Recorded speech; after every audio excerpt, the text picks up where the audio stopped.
Chapter 22. Judy. "Hi," Judy said, walking into the co-op and seeing me serving behind the till. "Hiya, how are you?" "Yeah, I'm good. I ride horses once a week in Bradford-on-Avon in a disabled group. Would you like to come with me?" Judy asked. "Wow, I haven't been on a horse for years, but I have always loved them. I wonder how good I will be now with the MS."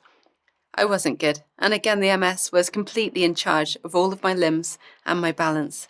I needed help to get on the horse in the first place, and Thistle, the grey horse I was riding, looked at me as though I was really stupid. I had ridden Thistle many times when I was younger, but it all seemed so much harder now.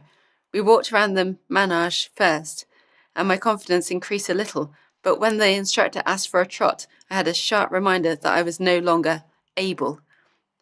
Thistle had quite a bouncy trot, and as she began to move faster, I was hoisted sideways and sat strangely on the saddle. Thistle started moving away from the side of the riding school and slowed down to a walk. She was completely in control, and I was just a useless lump sat on a bored horse in the middle of a ring. The instructor asked one of her helpers to lead Thistle around, so I could concentrate on my balance without having to think about where Thistle was going. This helped a lot, and riding became easier.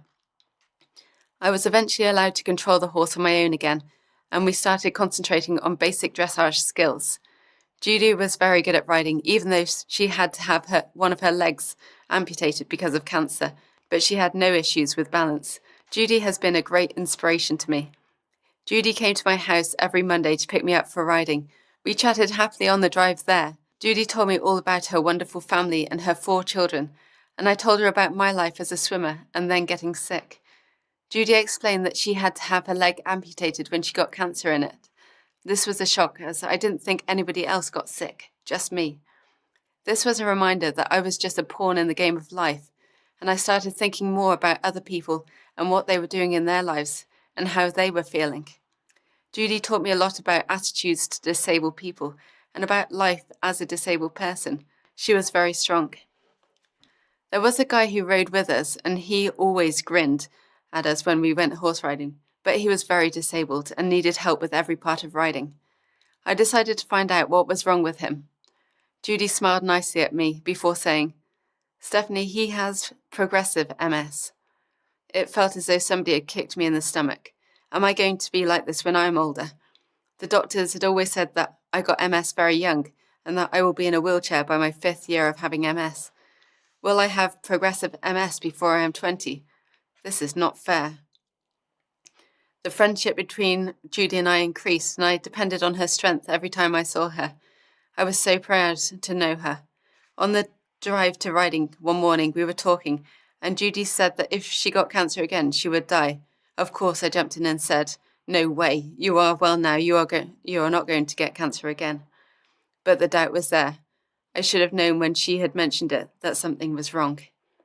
Judy called me up a few weeks later and said that she couldn't ride that week because she didn't feel very well. The week after, she said that she was very sorry but wouldn't be able to ride again, ever. She had got cancer again. Why did she have to get sick? She was such a nice person and so young. I visited Judy at her house every day, and I saw her deteriorate rapidly.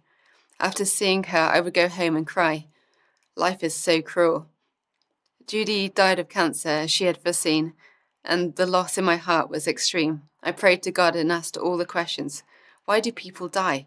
Why did she die so young? She had cancer once before. Surely you could have given it to somebody else.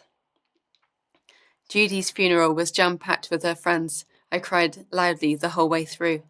I was distraught and didn't know how to control the tears. This was the first time I had lost a friend through death. What a pain-filled experience. I appreciate all the wonderful things Judy did for me. She offered me hope, which I grasped with both hands.